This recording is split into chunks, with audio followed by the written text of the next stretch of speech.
ulikuwa mgonjwa. I was even returned to rectify moja.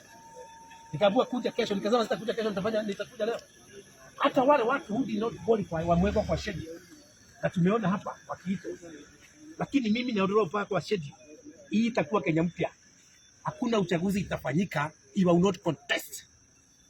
That one you can light. Nimeleta kila na haki ya Mungu.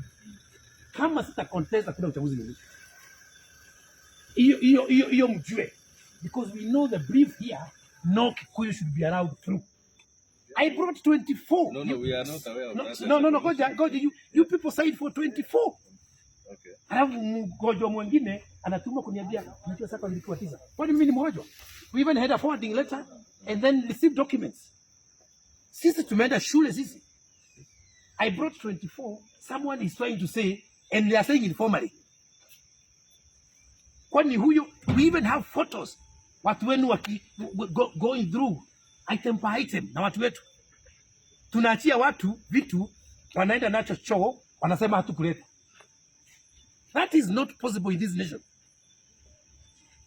Wakati wa mageuzi ni kuanzia kesho. Mnaelewa? Wakati wa mageuzi ni kuanzia kesho.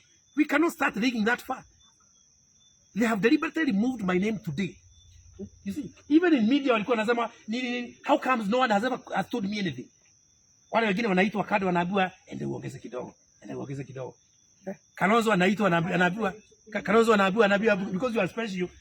Leta hiyo taangalia. Hii Kenya ni yetu zote. Wakikuyu wote wakiwa hapo ndani haki ya Mungu. Yes, that is. We know the profiling. We know the profiling. Nobody is willing to write anything because we have the papers.